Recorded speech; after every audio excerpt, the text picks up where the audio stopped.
வணக்கம். இன்னைக்கு படிக்க போகும் கதையின் தலைப்பு நெஞ்சில் ஓர் அலை. இது ஒரு குறு நாவல். கதைக்கு போலாமா? ஜன்னல் அருகில் உட்கார்ந்து மழையை வேடிக்கை பார்த்து கொண்டிருந்தாள் நிர்மலா. எத்தனை நேரம் பார்த்தாலும் மழை அலுப்பதாக இல்லை. 4 நாட்களாக விடாமல் பெய்து கொண்டிருக்கிறது. சட சடவென்ற சத்தமும் சிலுசிலுக்கிற காற்றும் மனதை ரம்மியப்படுத்துகிறது. இப்படி பெய்து கொண்டே இருந்தால் கூட தேவலாம் போலிருக்கிறது. அதை சொன்னபோது வேலைக்காரி ஜெயம்மா அலுத்து கொண்டாள். என்ன மழை பாப்பா இது, ஒரு வேலையும் செய்ய விடாமல் ஓயாமல் பெய்துக்கிட்டேன், எப்போ நிற்குமோ தெரியல. ரசனைகளின் வேறுபாட்டை நினைத்து நிர்மலா சிரித்து கொண்டாள். இத்தனை நேரம் தாத்தா இருந்திருந்தால் அவளுடன் மழையை வேடிக்கை பார்த்திருப்பார். ஜன்னல் வழியாக கை நீட்டி நீர்த்துளிகள் சிதறுவதையும் அதன் சிலிப்பையும் ரசித்திருப்பார். மழை கோட்டையும் தலை நனையாதிருக்க குல்லாவியும் போட்டுக்கொண்டு மலைச்சரிவில் இறங்கி ஏறி 100 தரமாவது நடந்திருப்பார். சமுத்திரக்கரை ஓரம் ஓடிப்போய் விட்டு வந்து குழந்தை மாதிரி சிரித்திருப்பார். நிம்மி, இந்த மழையை அப்படியே காகிதத்தில் கொண்டு வா பார்ப்போம் என்பார். அப்படி அவர் சவாலை ஏற்றுக்கொண்டு தூரிகையும் வர்ண கலவைகளுமாய் உட்கார்ந்து 4 நாட்களில் அவள் முடித்த ஓவியமான மழைக்கால வானம் முதல் பரிசு பெற்றது. அவளுக்கு 5000 ரூபாய் பரிசு தேடி தந்தது.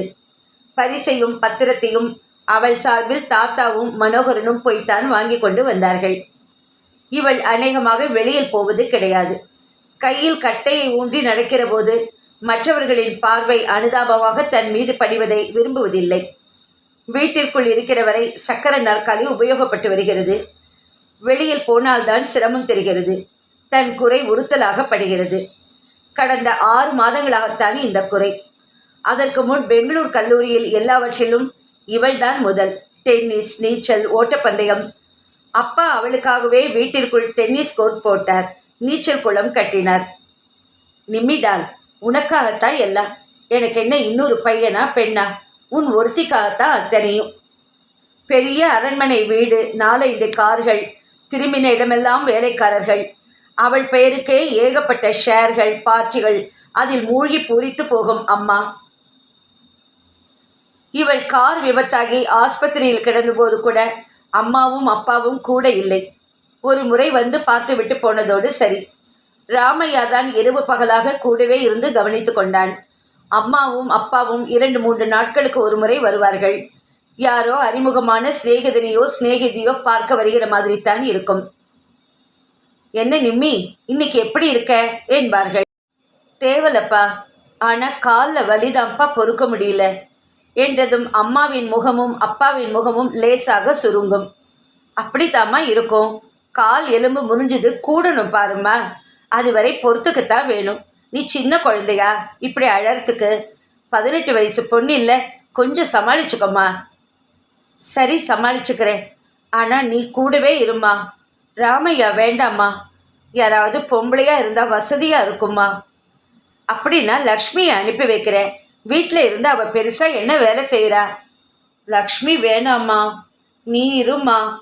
அவள் கண்களும் குரலும் கெஞ்சும். அதை கவனிக்காத மாதிரி அம்மாவிடமிருந்து பதில் வரும்.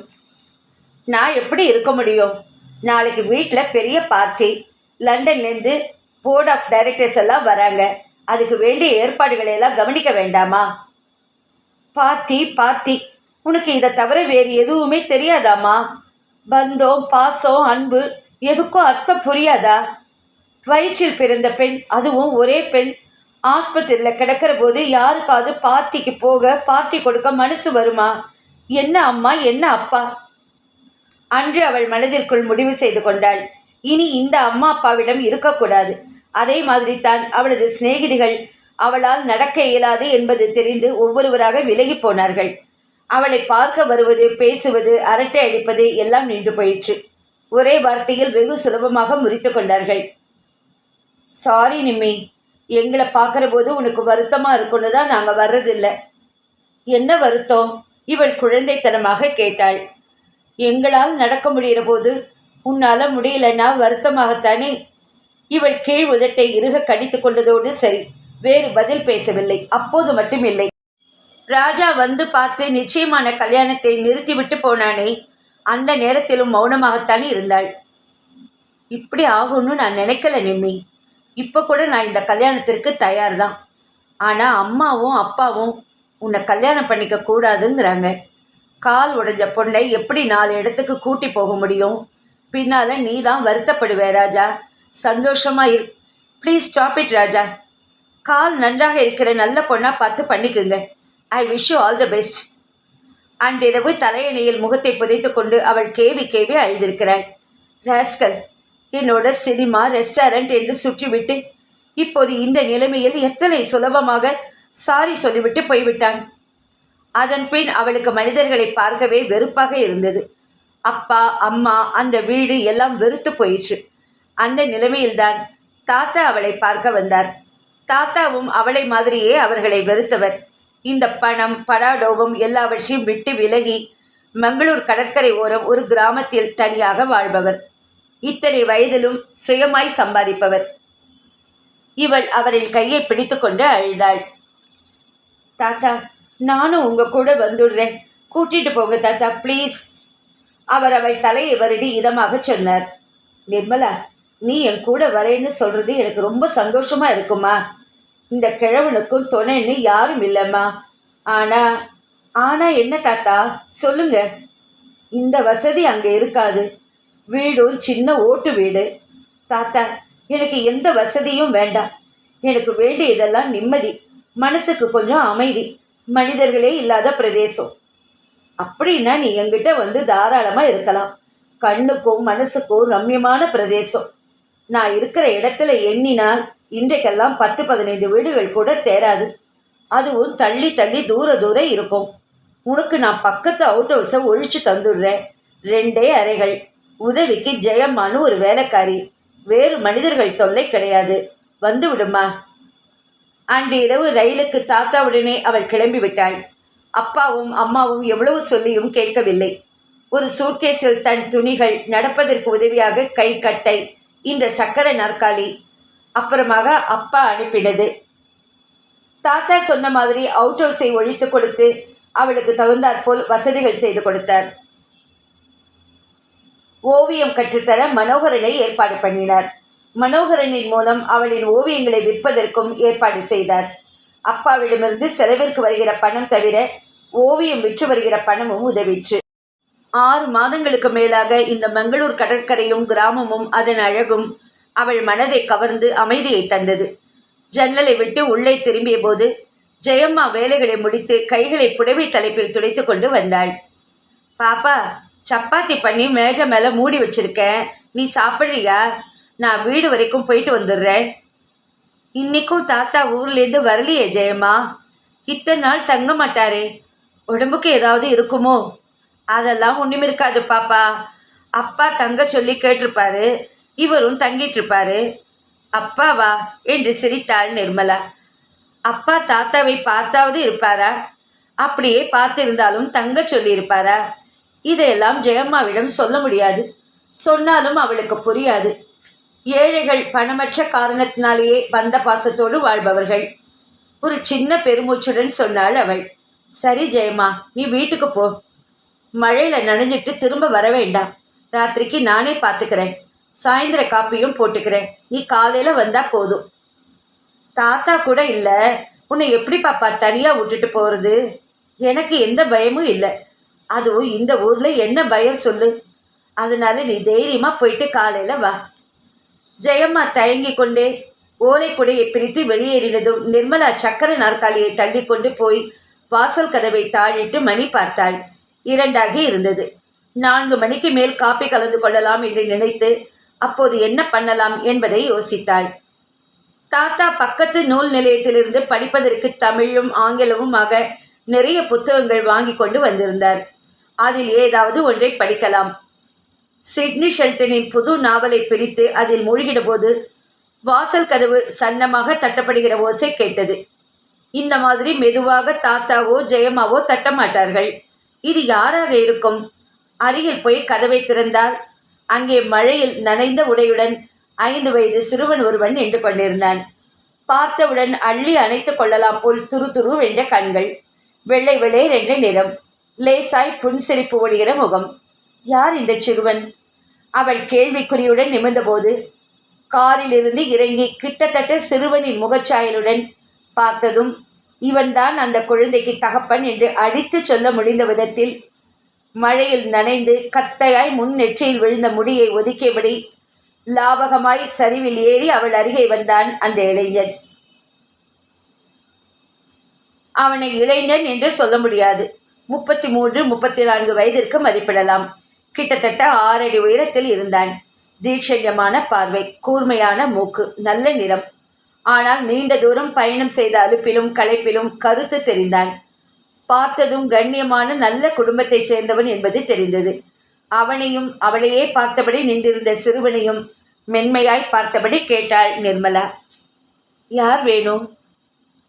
மிஸ்டர் சிவசங்கரின் வீடு இதுதானே?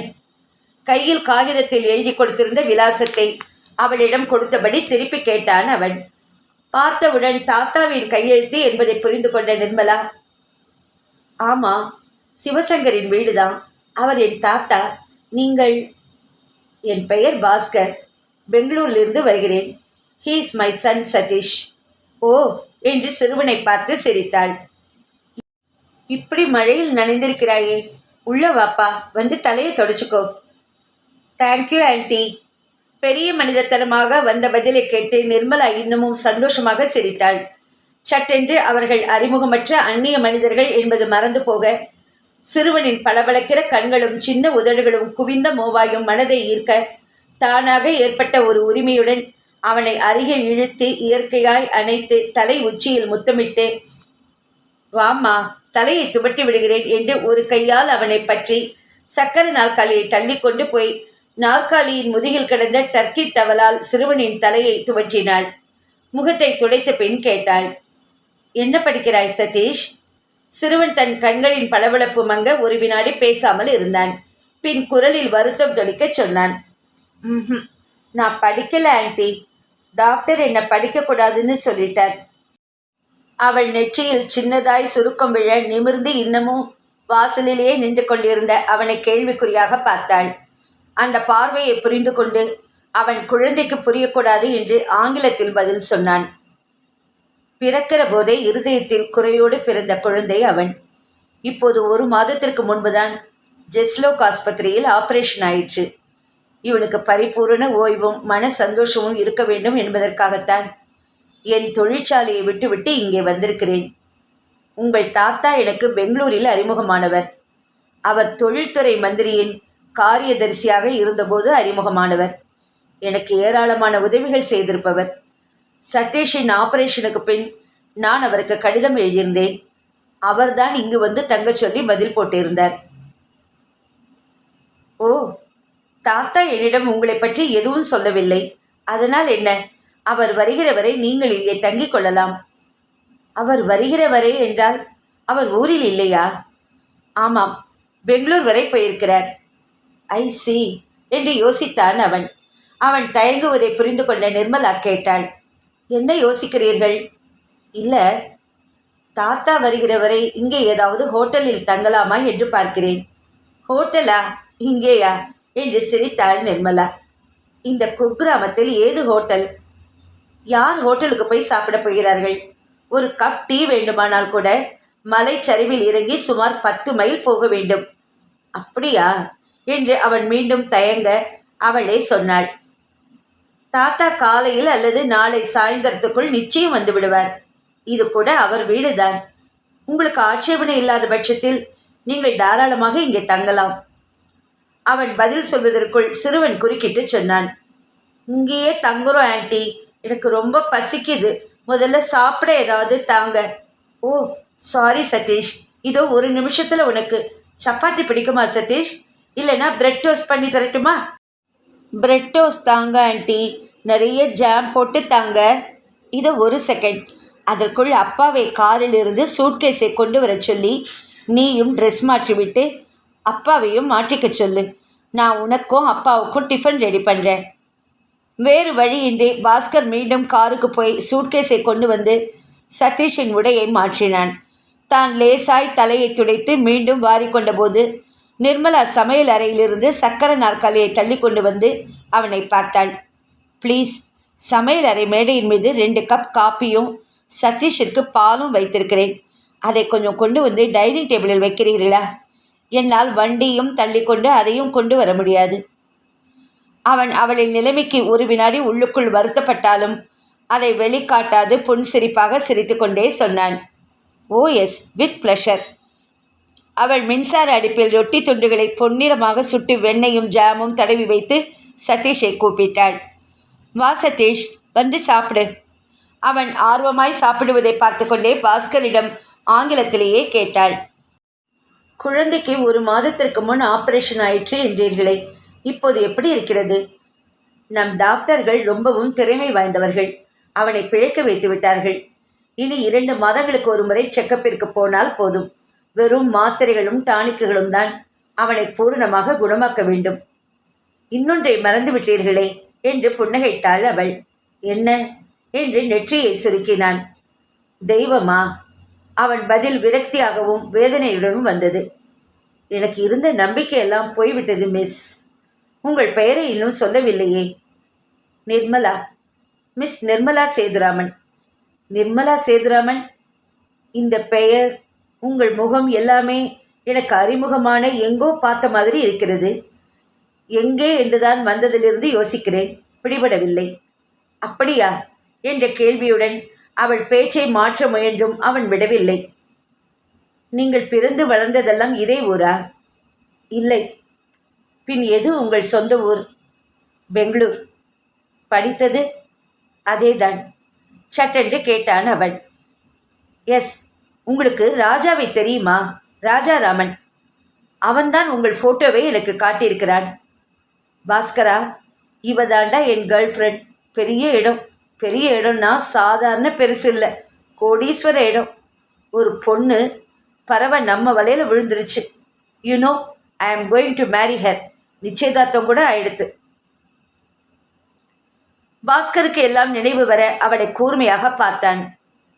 ராஜாவை எனக்கு தெரியும். என் மனைவியின் தூரத்து உறவினன். என்ன ஆயிற்று? உங்கள் கல்யாணம் நடக்கவில்லையா? ராஜாவோடு உங்களை 2 முறை பார்த்த ஞாபகம் கூட எனக்கு வருகிறது. அவள் சில வினாடிகள் அவனின் கேள்விக்கு பதில் சொல்லாமல் அமைதியாக இருந்து பின் மெதுவாக நிமிர்ந்து பார்த்தாள். இங்கே வந்தபோது நீங்கள் யாரோ அந்நியர் என்று நினைத்தேன். இவ்வளவு விவரங்களை தெரிந்து வைத்துக் கொண்டிருப்பீர்கள் என்று நினைக்கவில்லை. ஐ ஆம் சாரி. இதெல்லாம் தற்செயலாக தெரிந்த விவரங்கள் தான். எப்படி தெரிந்தால் என்ன? முழுதும் தெரிய வேண்டுமில்லையா? எனக்கு கார் ஆக்சிடென்ட் ஆகி வலது கால் சுவாதீனமற்று போனதும் ராஜா என்னை மறந்து கல்யாணத்தை நிறுத்திவிட்டான். அதன் பின்புதான் அங்கே இருக்க பிடிக்காமல் நான் இங்கே தாத்தாவோடு வந்துவிட்டேன். ஐ ஆம் சாரி. இதையெல்லாம் கேட்டு நான் உங்கள் மனதை சங்கடப்படுத்தி நோ, சங்கடமெல்லாம் கொஞ்ச நாள் தான் இருந்தது. இப்போது எந்த சங்கடமும் கஷ்டமும் எனக்கு இல்லை. நான் இங்கே அமைதியாக நிம்மதியாக இருக்கேன். எனக்குன்னு ஒரு வட்டம், தினசரி வேலைகள்னு வகுத்து கொண்டிருக்கிறேன். So I am happy now. சொன்னாலே தவிர நிஜமாய் அவள் சந்தோஷமாக இல்லை என்பது அவனுக்கு புரிந்தது. தன்னைப் போலவே எரிமலையை அடக்கி வெளிக்கு சிரிக்கிறாள். அவன் பெருமூச்சு விட்டான். ஆண்டவன் ஏன் யாரையும் நிம்மதியாக வைப்பதில்லை? எல்லார் வாழ்க்கையிலும் ஏதாவது ஒரு கஷ்டத்தை கொடுக்கிறான். இல்லாவிட்டால் அவனுக்குத்தான் பொழுது எப்படி போவது? அவளது குரல் சட்டென்று யோசனையை கலைக்க தலையை உயர்த்தினான். இதன் தொடர்ச்சியை அடுத்த பகுதியில் படிக்கிறேன்.